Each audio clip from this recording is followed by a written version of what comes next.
할렐루야.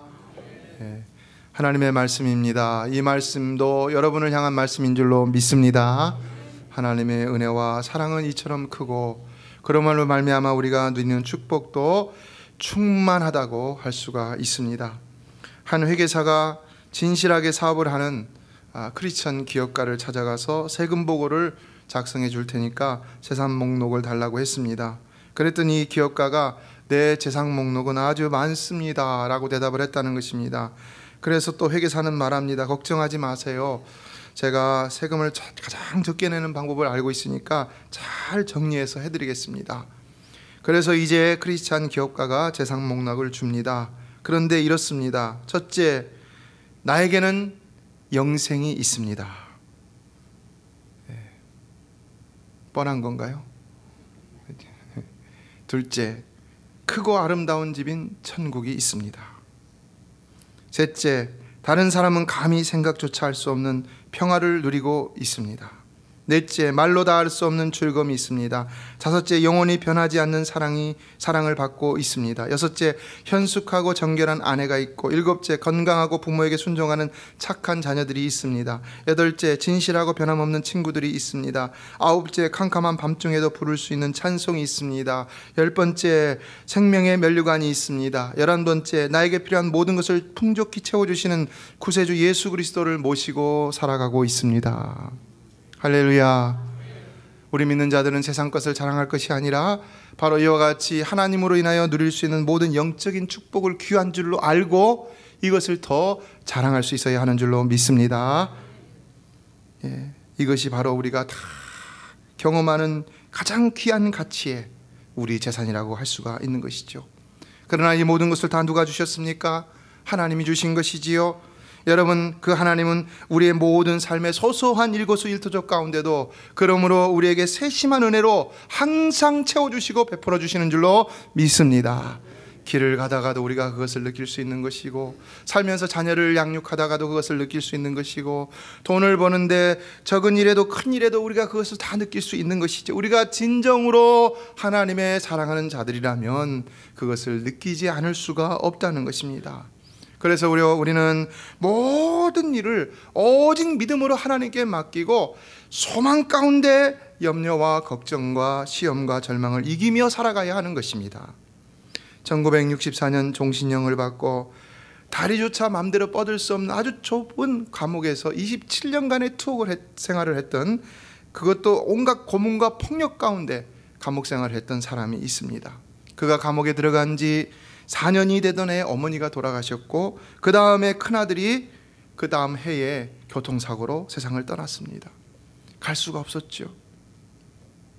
그리고 감옥살이 14년이 되었는데 큰딸이 결혼을 해갖고 아기를 데리고 옵니다. 그리고는 그들의 전통에 따라서 할아버지에게 아기 이름을 지어달라고 말합니다. 그랬더니 이 사람이 주머니에서 꼬깃꼬깃 구겨진 종이 한 조각을 내줘서 그 딸에게 줬는데, 그 딸이 펴보니까 거기에 이렇게 적혀 있었다는 것입니다. 아즈위, 희망이라는 겁니다. 희망. 어떻게 그런 단어를 쓸 수 있을까? 그의 지나간 과거를 보고 지금의 형편을 본다면 그에게는 희망이라는 것이 없는데 어떻게 희망이라는 단어를 쓸 수 있을까? 그 단어를 보자마자 그 딸은 그렇게나 눈물을 쏟았다는 것입니다. 그리고 그 종신형을 받았던 그 사람이 71세에 석방이 된 것입니다. 그가 누구일까요? 아시는 분들은 아시겠지만 남아공 최초의 흑인 대통령인 넬슨 만델라 대통령입니다. 그가 이제는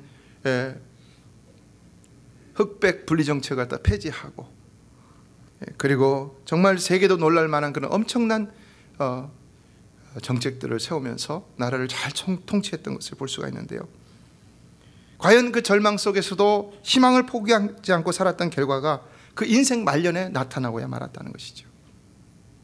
그는요, 자기를 박해하고 폭력을 행사하고 고난을 주고 치욕을 줬던 그의 장적들을 복수하지 않았다고 합니다. 오히려 다 용서해 줬다고 합니다.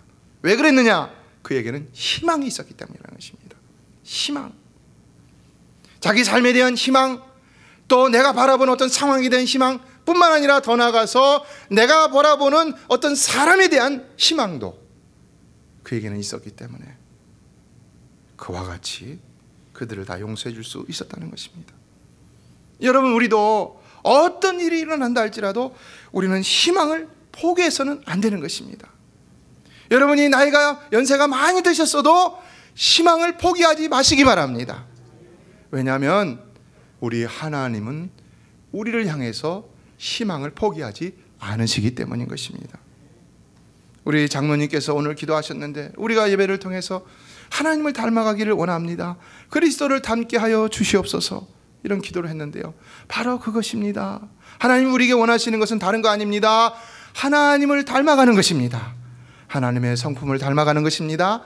율법을 왜 주셨느냐? 하나님의 성품을 닮아가라고 주신 것입니다. 그 율법으로 남을 정죄하고 남을 아프게 하라고 주신 것이 아닌 것입니다. 그 율법으로 무슨 일을 쌈박하게 하고 뭐 더 대단하게 하고 더 효율적으로 하고 그러라고 주신 것이 아닙니다. 그런 걸 통해서 우리가 하나님을 닮아가도록 하시기 위해서 율법과 말씀과 모든 규례와 명령들을 우리에게 주셨다는 것입니다. 성도 여러분, 하나님을 닮아가시기를 바랍니다. 그리스도를 닮아가시기를 바랍니다. 이거를 우리는 더 힘써야 할 줄로 믿습니다. 그래서 예수님이 오셔서 해석을 하신 것이지요. 바리새인들이 자꾸 그런 짓만 하니까 예수님이 산에 올라가 앉으시니 제자들이 나온지라 하시면서 입을 열어 가르쳐 가라사대 심령이 가난한 자 복이 있다, 애통하는 자가 복이 있다, 온유한 자가 복이 있다, 의에 줄이고 목마른 자가 복이 있다, 긍휼히 여기는 자가, 마음이 청결한 자가, 화평케 하는 자가 복이 있다, 의를 위하여 핍박을 받는 자가 복이 있다, 말씀하신 것이지요. 그런즉 너희는 먼저 그의 나라와 그의 의를 구하라. 그리하면 이 모든 것을 너희에게 더하시리라. 성령의 은사는 다른 게 아니다. 뭐예요? 사랑과 희락과 화평과 오래 참음과 자비 양선과 온유와 충성과 절제다. 다 무엇입니까? 하나님의 성품에 관한 것입니다. 그리스도의 성품에 관한 것입니다. 우리가 추구해야 될 것이 무엇이냐? 베드로 사도는 신의 성품에 참여하는 자가 되라고 말했습니다. 믿음의 덕을 덕의 지식을 지식의 절제를 절제의 인내의 인내의 경건을 경건에 형제 우애를 형제 우애의 사랑을 더하라 라고 말씀했습니다. 그 사랑이 어떤 거냐? 사도 바울은 고린도전서 13장을 통해서 그 사랑이 어떤 것인지를 우리에게 가르쳐줬던 것을 볼 수가 있지요. 우리가 하나님 앞에 나와서 열심히 일을 하고 주의 말씀대로 준행하고 하는 것 그 자체보다 더 중요한 것은 이와 같은 그런 모든 것들을 통해서 하나님의 성품의 열매를 맺는 일이라는 것입니다. 예, 오늘 우리에게 주는 도전은 하나님도 우리를 향해 소망의 끈을 놓지 않았기 때문에 우리도 어떤 상황이든지 어떤 삶이든지 누구를 향해서든지 소망의 끈을 놔서는 안 된다는 것입니다. 이 아즈위, 희망이란 단어는 고통과 절망을 이겨내게 할 뿐만 아니라 그 삶을 완성시키는 놀라운 열정이라는 사실을 우리는 이 이야기 속에서 발견할 수가 있는 것입니다. 오늘 본문을 보면 하나님은 우리를 향한 식지 않는 열정으로 끝까지 희망의 끈을 놓지 않고 계시는 것을 볼 수가 있는데요, 호세아서는 성경에서 이와 같은 하나님의 놀라운 사랑의 열정들을 확실히 확인할 수 있는 내용들로 가장 가득 차 있다고 할 수가 있습니다. 그러나 2절부터 시작되는 오늘 본문의 말씀은 아주 충격적인 말씀을 하고 있습니다. 자, 2절을 다 같이 읽어볼까요? 시작.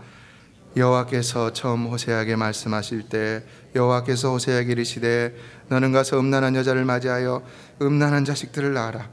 이 나라가 여호와를 떠나 크게 음란하니라 하시니. 여러분, 음란한 여자를 맞아서 음란한 자식을 낳으라고 그랬습니다. 이해할 수 있습니까? 여러분의 상황이면 받아들일 수 있겠습니까? 그러나 선하신 하나님, 사랑의 하나님이 하나님의 말씀입니다. 그렇다면 하나님은 왜 이런 말씀을 호세아에게 주셨던 것일까요? 이 대답이 2절 하반절에도 나오지만 3절 1절에 더 구체적으로 나오고 있습니다. 읽어볼까요? 시작. 여호와께서 내게 이르시되 이스라엘 자손이 다른 신을 섬기고 건포도 과자를 즐길지라도 여호와가 그들을 사랑하나니 너는 또 가서 타인의 사랑을 받아 음녀가 된 그 여자를 사랑하라. 어떻습니까? 하나님께서 호세에게 그렇게 말씀하셨던 까닭은 바로 그런 음란한 하나님을 떠난, 하나님을 배반한 그 자들이라 할지라도 하나님이 한 번 사랑하시기로 택한 자는 절대로 버리지 않고 그 놀라운 사랑을 계속해서 베풀어 주신다는 것을 가르쳐 주시기 위함이라는 것이죠. 인간의 사랑이 변하니까 인간의 이해로 하나님의 사랑도 변한다고 생각하는데, 그러나 성경은 하나님의 사랑은 절대로 변하지 않는다고 말씀하고 있다는 것입니다. 하나님은요, 한 번 사랑하시기로 택한 자는요, 결단코 그가 어떤 잘못을 하고 심지어는 다른 얘기로 간다 할지라도 또다시 기회를 주시는 것을 볼 수가 있습니다. 이에 그 사랑은 열정적인 사랑이기 때문에 우리의 사랑이 식어지고 우리가 그분을 배반할수록 더 우리를 정열적으로 사랑하시면서 더 놀랍게 섭리하시고 역사하시는 것을 볼 수 있는데, 그렇기 때문에 때로는 우리에게 매를 드실 때도 있는 것을 볼 수 있다는 것입니다. 그래서 잠언서 3장 12절은 이렇게 말씀했습니다. 같이 한번 읽어볼까요? 시작. 대저 여호와께서 그 사랑하시는 자를 징계하시기를 마치 아비가 그 기뻐하는 아들을 징계한 같이 하시느니라. 여러분, 도대체 하나님이 우리를 사랑하신다고 하면서도 왜 우리에게 분노하시고, 성경을 왜 분노하시고 화내시는 장면이 나오고, 또 왜 때리시고 심판하시고 채찍질하시는 장면이 나오는 것일까요? 그리고 우리 삶에도 왜 이런 이와 같은 징계를 주신다는 것입니까? 그것은 우리를 그의 기뻐하시는 자녀와 같이 생각하시기 때문이라는 것입니다.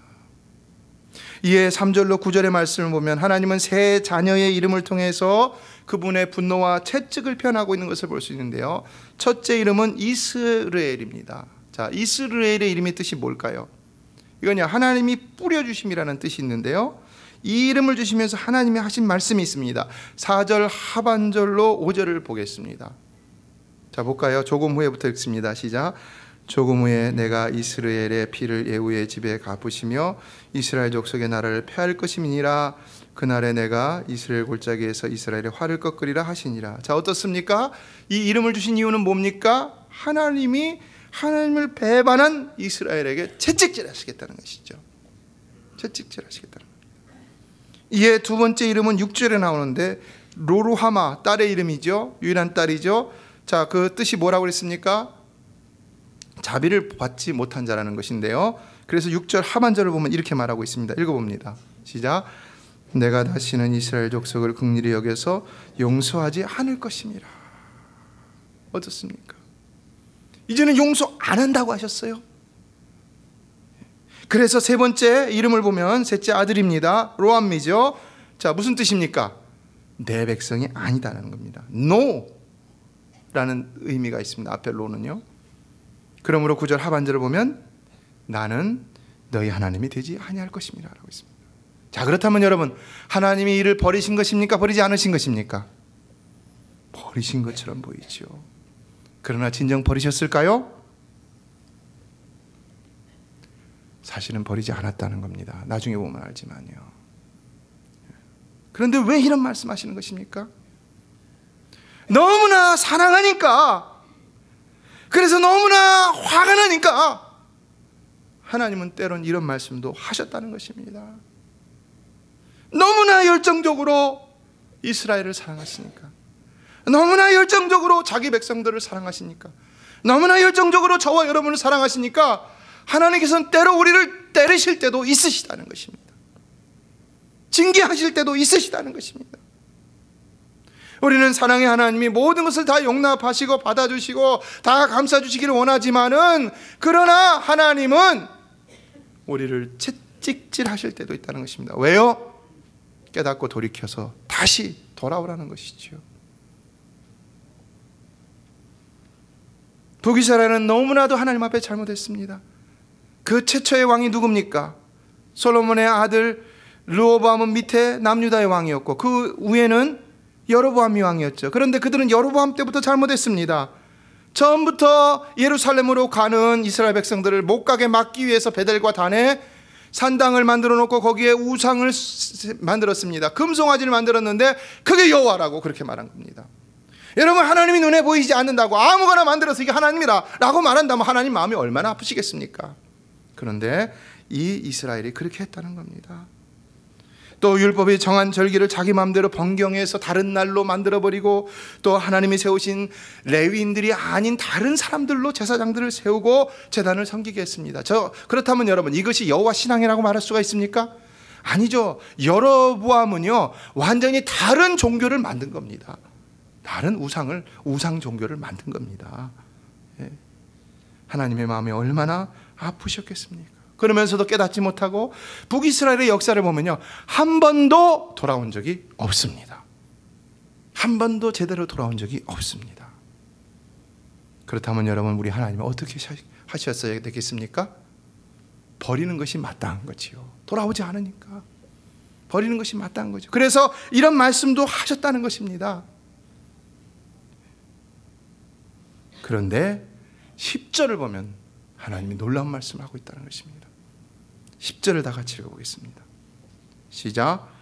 그러나 이스라엘 자손의 수가 바다의 모래같이 되어서 헤아릴 수도 없고 셀 수도 없을 것이며 전에 그들에게 이르기를 너희는 내 백성이라 아니라 한 그곳에서 그들에게 이르기를 너희는 살아계신 하나님의 아들들이라 할 것이라. 하나님이 어떻게 하시겠다는 것입니까? 하나님 버리셨다고 했는데 포기하신다는 겁니까? 포기하지 않는다는 겁니다. 이해할 수 있습니까? 저는 이해 못하겠어요. 인간의 상식으로는, 인간의 머리로는 이해할 수 없다는 것입니다. 그럼 하나님 왜 그렇게 하신다는 것인가? 그러니까 우리가 하나님의 사랑을 안다고 말하지만요, 다 알지 못한다는 겁니다. 표현한다고 하지만요, 다 표현할 수 없다는 것입니다. 고린도전서 13장에서 그 구구절절이 그 수많은 말들로서 사랑을 표현한 그것이 굉장히 사랑이 어떻습니까? 그것만 하더라도 엄청난 사랑이지만 그러나 그것만 가지고도 다 표현할 수 없는 것이 바로 하나님의 사랑이라는 것입니다. 여러분, 날마다 그 하나님의 사랑을 깨달아 가시기를 주의 이름으로 축원합니다. 날마다 깨달아 가야 되는 것입니다. 우리가 하나님의 사랑을 안다고 하지만 하나님의 사랑은 측량할 수 없는 사랑입니다. 하나님의 사랑은 셀 수 없는 사랑입니다. 하나님의 사랑은 가늠할 수 없는 사랑입니다. 그 사랑은, 그래서 저는 그냥 열정이다 이렇게 이름을 붙여본 것입니다. 열정의 하나님, 열정의 하나님.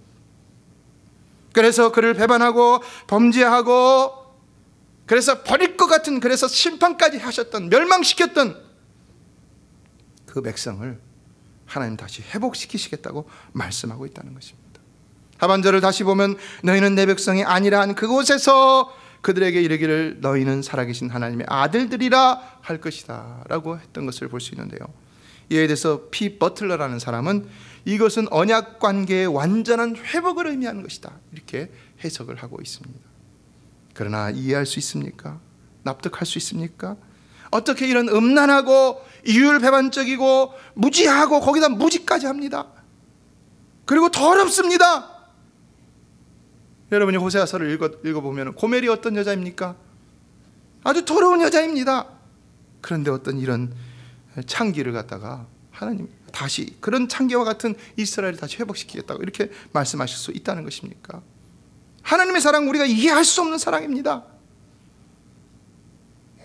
이에 그 사랑은 용서할 수 없는 자도 용서하시고 회복시킬 수 없는 자도 회복시키시는 엄청난 사랑이라는 것입니다. 그러니까 우리가 우리의 이성의 한계를 가지고 또 우리가 가지고 있는 그 컨셉 개념을 가지고 다른 사람을 말씀대로 바라본다고 하면서 정죄하고 판단하고 이렇게 할 수가 없는 것입니다. 안타까운 마음을 가질 수는 있지만 우리가 결정을 내릴 수가 없는 것입니다. 사랑하는 성도 여러분, 하나님의 백성은 하나님이 다루시는 줄로 믿습니다. 하나님이 다루십니다.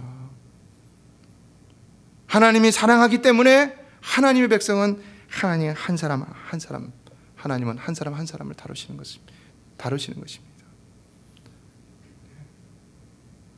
우리가 출애굽기를 보면은요, 저희가 출애굽기 20장을 지금 공부하고 있는데 우상 숭배에 대해서는요 복수로 주어집니다. 너희가 이렇게 하지 말라, 전체적인 복수로 주어집니다. 그런데 하나님 앞에 예배하는 그 제단에 대한 제사에 대한 구절에 가서는 단수로 주어집니다. 내가 너의 제단, 이게 개인적인 것으로 주어지는 것을 볼 수 있습니다. 이게 무슨 말입니까? 우리가 다 같이 이렇게 예배할지라도요 하나님 여러분 한 분 한 분의 예배를 바라보고 있다는 것입니다. 여러분 다 같이 묻어서 예배하는 게 아닙니다. 여러분, 하나님은 지금도 여러분 한 분 한 분의 예배를 받고 계시는 것입니다. 그러니까 우리가 다 같이 예배당에 나왔어도 내가 하나님 앞에 예배해야 되는 것입니다. 우리가 이렇게 다 예배한다고 내가 묻어가려고 하면 안 되는 것입니다.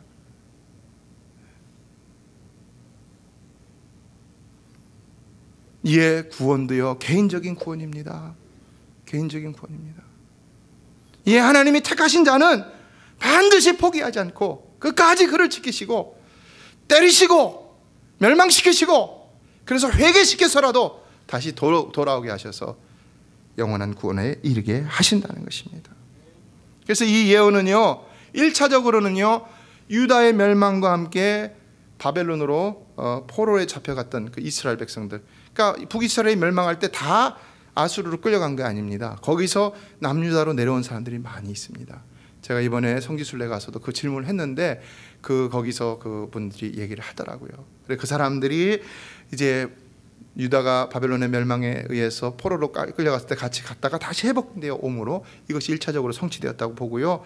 그러나 궁극적으로는 이스라엘 백성 전체와 하나님의 이방인들, 우리 같은 이방인들이 하나님의 자녀가 됨으로 완성되어져 가고 있다라고 이렇게 보고 있는 것입니다. 하나님은 그 말씀 하나도요 1.1핵도 땅에 떨어뜨리는 법이 없는 것입니다. 성경은 진리인 줄로 믿습니다. 우리가 붙잡아야 할 것은 바로 성경인 줄로 믿습니다. 성경을 소중히 여기시는 여러분 되시길 주의 이름으로 축원합니다. 하나님은요 하나님의 말씀대로 받아야 되는 것입니다. 내 마음대로 해석해서 잘못 곡해해서 받아들이려고 하면 안 되는 것입니다. 내가 모를 때는 더더욱 텍스트를 붙잡을 수 있어야 되는 것입니다. 이 본문이 나에게 뭐라고 말씀하고 있는가, 그 본문을 붙잡을 수 있어야 되는 것입니다. 예, 누구든지 그가 보내신 열정적인 사랑의 증표인 예수 그리스도를 믿는 자가 바로 택한 자라는 것입니다. 왜냐하면 에베소서 2장 8절을 보면 그 믿음도 무엇 때문에 얻는 것입니까? 그 은혜로 인하여, 그 은혜에 의하여. 개역개정 성경에서는 그렇게 얘기했죠. 하나님의 은혜로 주어지는 것이기 때문이라는 것입니다. 그러므로 우리가 예수를 믿게 되므로 그의 택하신 가운데 포함되어 있다는 사실은 정말로 감격적인 사실이 아닐 수가 없는 것입니다. 그래서 우리는요 늘 그 놀라운 사랑을 기억함으로 하나님께로 돌아가고 또 돌아가고 또 돌아가고 매일같이 돌아가는 삶을 살아야 하는 것입니다. 자격이 없다 하더라도. 이에 우리가 오늘 본문에서 깨달을 수 있는 하나님의 열정은요, 첫째, 우리가 배신해도 여전히 사랑하시는 열정이라는 것입니다. 우리는 이 호세아 선지자를 통해서 가장 믿었던 아내에게 배신을 당하고 어찌할 바를 몰라서 발을 동동 구르고 눈물을 흘리고 있는 한 남편을 발견할 수가 있습니다. 어떻게 남편이 아내를 위해서 해준 모든 것들을 갖다 그 아내가 빼돌려 갖고 다른 남자에게 갖다 주고 그와 몸을 섞고 외도를 할 수가 있겠는가? 돌아와서 잘못했다, 다시는 그렇지 않겠다 라고 했지만 또다시 그 남자를 찾아갑니다. 그러나 남편이 모를까요? 알고 있습니다. 근데 그렇게 알고 있으면서도 단지 그렇게 되지 않기를 간절히 소원하며 그 아내를 용서하고 있다는 것입니다. 이해할 수 있습니까? 호세아서를 통해서 하나님께서 먼저 우리에게 주시는 메시지는 하나님은 그분의 온갖 사랑과 용서와 간절한 소원에도 불구하고 끊임없이 자기를 배신하는 그의 백성이라도 결코 포기하지 않고 사랑하시는 열정의 하나님이라는 것입니다. 하나님은 처음부터 우리를 때리시고 아프게 하시고 징벌하시는 하나님이 아니라는 사실을 기억하시기 바랍니다. 그러면 우리가 돌아올 수 있는 상태에 있는 한은요 어느 때라도 끝까지 우리에게 기회를 주시는 것을 볼 수가 있습니다. 그래서 예수님의 말씀처럼 정말로 7번씩 70번이라도 우리를 용서하시는 그 사랑을 우리가 날마다 체험하며 살아가고 있다고 할 수가 있는데, 여러분 만약에 우리가 하나님이 우리가 잘못하는 대로 계속돼서 때리신다면 우리가 어떻게 살 수 있을까요? 저희 집에 제가 지하실에서 이렇게 거주하니까 우층은 애들한테 주고 제가 저희 아내하고 저거 밑에 있어 반지하니까요. 근데 거기 특별히 그 화장실 쪽에 벌레들이 자꾸 나옵니다. 귀뚜라미 같은 게 나와요. 귀뚜라미는요 막 점프를 해요. 막 어떤 때는 잡으려고 그러면 저한테 달려들어요. 그럼 제가 겁먹어 갖고 도망가고 이럴 정도. 그 이만한 이 손가락만한 귀뚜라미가 막 점프를 막 1m씩 하고 막 그래요. 근데 반바지 입고 있을 때 막 이렇게 튀면은요 제가 막 무서워서 도망을 가고 그러는데요.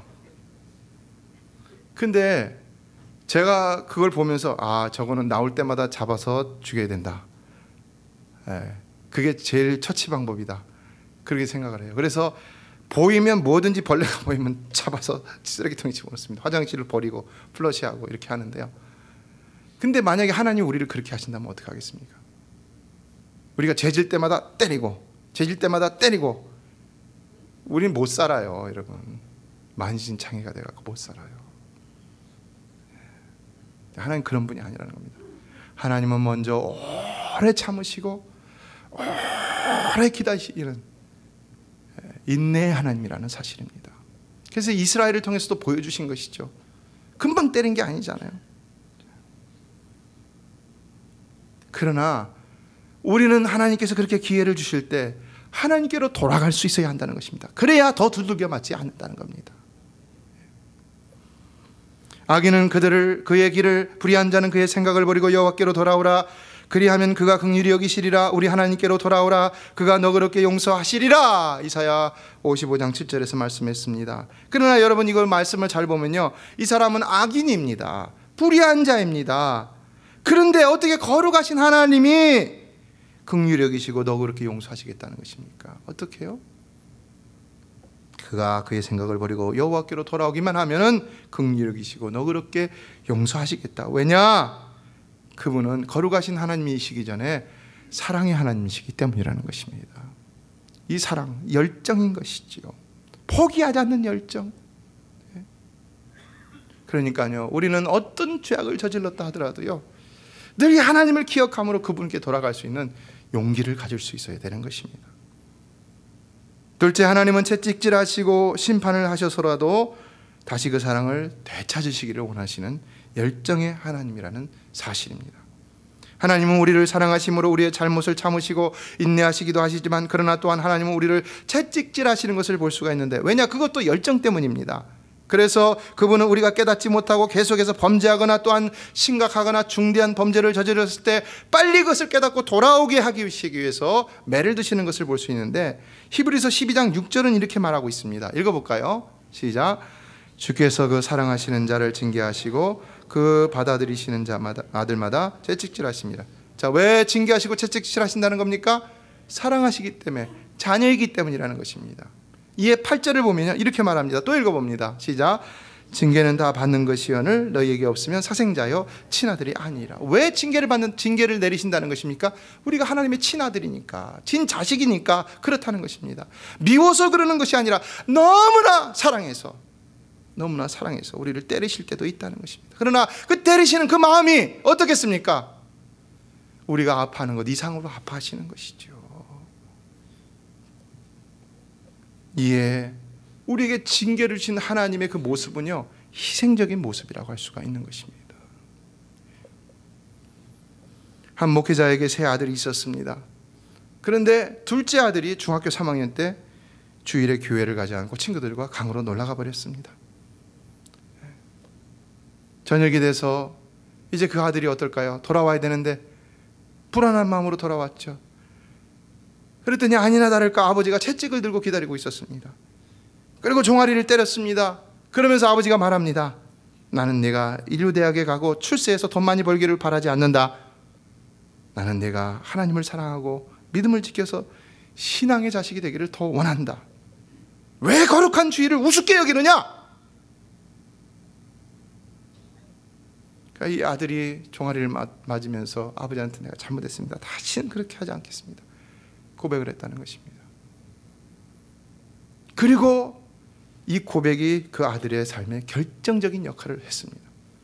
그래서 그는 그 다음부터 한 번도 주의를 빠지지 않고 하나님을 성실하게 섬겼는데, 그랬더니 그 모든 삶이 형통하는 삶을 살았다라는 것을 간증했다는 겁니다. 한 사형수가 형장에서 죽으면서 마지막으로 그의 어머니를 불렀습니다. 사형수는 어머니 귀에 대고 말합니다. 내가 이렇게 사형수가 된 것은 어머니 때문이요. 어머니, 당신이 내가 잘못할 때 한 번이라도 꾸짖으셨으면 내가 이 지경까지 이르지 않았을 것이요. 그러면서 어머니의 귀를 갖다가 꽉 깨물었다는 겁니다. 본래 못난 놈이죠. 그러니까 그렇게 한 거죠. 그러나 누구의 책임이라는 겁니까? 그만의 책임이 아니라는 겁니다. 외아들인 자식이 나쁜 짓을 할 때 어머니가 채찍을 들지 않았기 때문에 결국 아들은 나쁜 버릇을 고치지 못하고 사형수가 되고 말았다는 겁니다. 하나님은요, 우리를 사랑하시기 때문에 징계도 하시는 것입니다. 도대체 우리를 얼마나 사랑하시기에 우리를 징계하시는 것일까? 그러나 그 사랑의 열정은 우리가 가늠할 수 없기 때문에 우리는 어떤 징계 속에서 다른 거 생각할 것이 아니라 그냥 하나님 앞에 감사합니다. 다시는 그렇지 않겠습니다. 두 손 들고 돌아가야 한다는 것입니다. 안 그러면요 또 두들겨 맞습니다. 하나님이 야단치시는 거하고 두들겨 패시는 거하고 좀 틀리죠. 그렇죠? 두들겨 맞았을 때는요 반드시 돌이킴이 있어야 됩니다. 그래야 또 두들겨 맞지 않습니다. 셋째, 하나님의 열정은 우리를 심판하시더라도 무조건적으로 다시 그를 온전히 회복시키는, 정말 우리는 이해할 수도 없고 알 수도 없는 놀라운 사랑의 열정이라는 것입니다. 사실 이것을 인간의 말로 다 표현할 수가 없습니다. 한 문장에 표현할 수도 없고요. 이에 에베소서 3장 18절은 능히 모든 성도와 함께 지식에 넘치는 그리스도의 사랑을 알아 그 넓이와 길이와 높이와 깊이가 어떠함을 깨달아 하나님의 모든 충만하신 것으로 너에게 충만하게 하시기를 구하노라 라고 했는데요, 여러분, 우리가 감히 그 하나님의 엄청난 사랑의 넓이와 길이와 높이와 깊이가 어떠한지를 어떻게 깨달을 수 있을까요? 이것은 우리 하나님의 사랑은요 우리가 다 깨달을 수 없을 만큼이나 엄청나다는 것을 먼저 표현하고 있는 것입니다. 예, 우리는 항상 알아야 되는 것입니다. 우리가 어떤 삶을 산다 할지라도 하나님의 은혜가 충만하게 우리를 감싸고 있다는 사실입니다. 믿으십니까? 항상 깨달으시기를 주의 이름으로 축원합니다. 하나님의 은혜가 항상 우리를 충만하게 감싸고 있다는 것입니다. 이 시간도 하나님의 은혜가 여러분을, 하나님의 사랑이 충만하게 여러분을 감싸고 있는 줄로 믿습니다. 그러므로 오늘 본문에서 하나님은 회개치 않고 계속해서 기회를 주심에도 여전히 범죄하고, 그래서 결국은 어쩔 수 없이 멸망의 문을 통과한 자들에게도 또다시 기회를 주시는데 이제는 온전한 회복을 무조건적으로 주신다는 것입니다. 온전한 회복을 조건적으로 주는 게 아니라 무조건적으로 주신다. 그게 10절의 말씀인 것입니다. 무조건적이에요. 왜 잘못하냐? 때리기도 하고 야단도 치기도 하고 때리기도 하시고 또 멸망시키기도 하셨지만 이제는요, 마지막에는요 그냥 조건 없이 온전히 회복시켜 주신다는 것입니다. 이게 바로 하나님의 사랑이라는 것입니다. 어떻습니까, 여러분? 그래서 우리가 죽어야 되는데 그분이 그분의 아들을 대신 우리를 위해서 온전히 십자가에서 죽이심으로 우리의 모든 죄를 온전히 다 깨끗이 씻게 하셨다는 것입니다. 우리가 지금 짓고 있는 죄들도요, 앞으로 또 내일 모레 글피 계속해서 짓게 될 죄들도요, 십자가가 다 해결해 주신 것입니다. 이것을 믿을 수 있다는 것이 하나님의 은혜요, 그 은혜를 받은 자가 바로 하나님의 택함을 받은 자고 이와 같은 사랑을 받는 자라는 것입니다. 이해할 수 없는 것이지만 성경은 그렇게 말씀하고 있다는 것입니다. 놀라운 것이지요. 텍사스 달라스의 한 성형외과에 어느 한 여자가 찾아왔다고 합니다. 그러면서 말을 합니다. 제 남편이 화상을 입었습니다.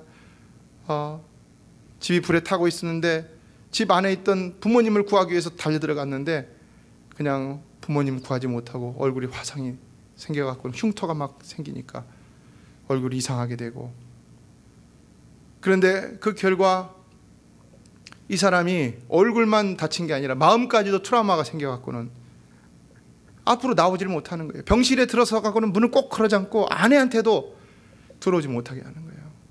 아내가 너무 답답하잖아요. 의사가 말합니다. 내가 그 남편의 얼굴을 고쳐주겠습니다. 아니요, 아내가 말합니다. 아니요, 제 얼굴도 좀 흉하게 만들어주세요. 있을 수 있습니까, 여러분?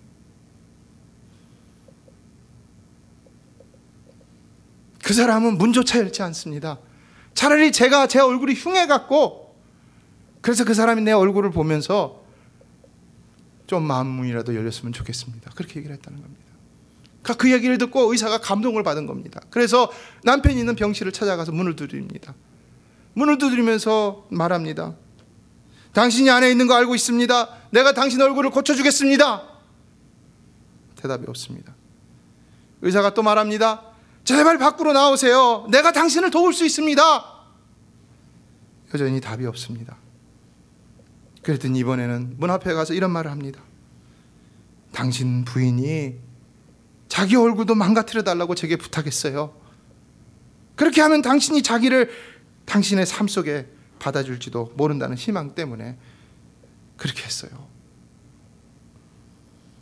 당신 아내는 그만큼 당신을 사랑하고 있다는 거예요. 당신은 그만큼 돕기를 원하고 있어요. 그랬더니 얼마 만에 그 병실의 문이 열리기 시작했다는 것입니다. 그리고 그가 밖으로 나왔다는 겁니다. 어떻습니까, 여러분? 우리의 사랑은 어디까지라고 생각합니까? 우리의 사랑은 어디까지라고 생각합니까?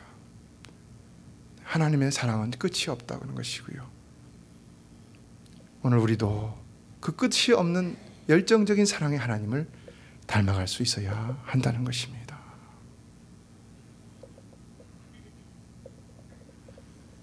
성도 여러분, 정말로 하나님 사랑의 열정으로 여러분 옆에 사람의 상처를 치유하고 회복할 수 있는 여러분의 삶이 되시기를 주의 이름으로 축원합니다. 축원합니다. 그럴 때에 여러분 삶의 어떤 일도 모든 것이 합력하여 선을 이루는 것을 보게 될 것입니다. 그냥 합력하여 선을 이루는 것이 아닌 것입니다. 하나님의 성품이 이렇기 때문에 모든 것이 합력하여 선을 이룰 수가 있는 것입니다. 독일의 소설가 요한 파울 리히터라는 사람은 지나친 사랑은 인간의 해롭다라는 말을 했는데요. 그러나 제가 오늘 깨닫는 것은 하나님의 사랑은 아무리 해도 지나치는 법이 없다는 사실입니다. 이에 요한일서 4장 18절은 사랑 안에 두려움이 없고 온전한 사랑이 두려움을 내어 쫓나니 라고 했습니다. 성도 여러분, 사랑하기를 두려워하지 마시기를 바랍니다. 우리도 사랑만 하면 모든 문제가 다 해결될 수 있는 줄로 믿습니다. 하나님의 사랑을 하십시오. 인간의 사랑을 하지 마시고 그거 하나면 모든 것이 해결될 수가 있는 것입니다. 어떤 실수도, 어떤 실패도, 어떤 넘어짐도, 자빠짐도 다시 회복될 수가 있는 것이고 주의 일도, 구원의 길도, 영생의 길도, 영원한 길도 넉넉히 걸어갈 수 있게 되는 것입니다. 이에 신앙의 열정은 우리 예수님이 말씀하신 것처럼 10처녀 비유와 5달란트 비유에서 말씀하신 것처럼 어떤 경우에도 신앙의 액세서리가 될 수가 없는 것입니다. 그것은 신앙의 필수품이고 구원의 증표고 상급의 기준이 되는 것입니다.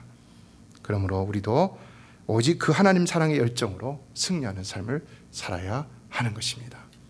그렇게 살아가시기를 주의 이름으로 축원합니다.